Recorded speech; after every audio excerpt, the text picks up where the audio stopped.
También es interesante pensar el graffiti dentro de esta modulación, dentro de esta forma de funcionar. El graffiti puede ser un arma de doble rasero. Por un lado, no sé cómo ponernos para no molestar, que la gente no se sienta intimidada. Por un lado vemos que muchas piezas de arte urbano aparecen en barrios degradados o que les falta atención por parte de las instituciones públicas. Y cuando aparece un graffiti, así un poco como seta, como decía hace un momento, ¿no? Una seta que crece de golpe, vemos que está asociada a un tipo de proceso que es el proceso de gentrificación, ¿no? Cuando quieren darle la vuelta a un barrio, básicamente, ¿no? De transformar de un barrio como el barrio chino o el barrio del Raval para darle la vuelta y convertirlo en un barrio hipster, un barrio color.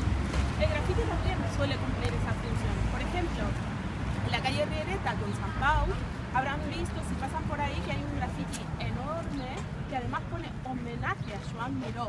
Pone homenaje a Joan Miró, pero el estilo parece un Kandinsky. Es un poco raro. Todo. Y ese fue un graffiti puesto ahí, conservado además por las instituciones públicas, en un solar degradado, en el cual los vecinos no han participado, no hay ningún trabajo, no hay ningún vínculo, no hay ninguna relación con esa pieza. Esa pieza funciona como un reclamo para turistas, 100%.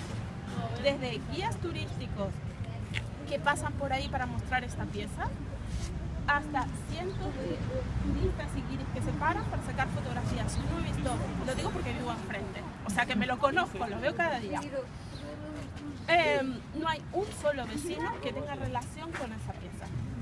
Sin embargo, si tú vas a la vuelta o unos pasos más adelante, que está el Ágora Benítez, ¿se acuerdan este caso de violencia de la policía que mataron a un chico en San Pau hace unos años? Que los vecinos tomaron un espacio e hicieron ahí un ágora, ¿no? Que es un espacio análogo a este, que funciona como punto de encuentro de la vecindad para pensar qué es lo que quieren hacer, para ver qué es lo que necesitan, para encontrarse. Está llena de grafitis. Cuando se tomó ese espacio, se convocó de forma abierta a quien quisiera venir a pintar. También hay grafitis que tiene esta seña de lugar.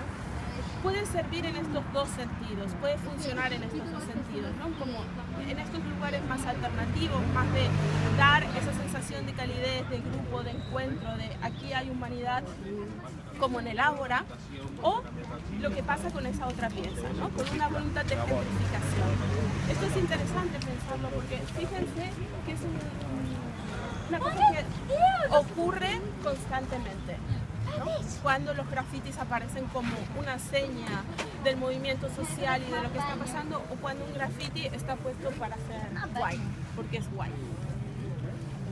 El grafiti, y cuando hablo de grafiti, no estoy hablando de todo tipo de pintadas, no estoy hablando de murales, estoy hablando a lo mejor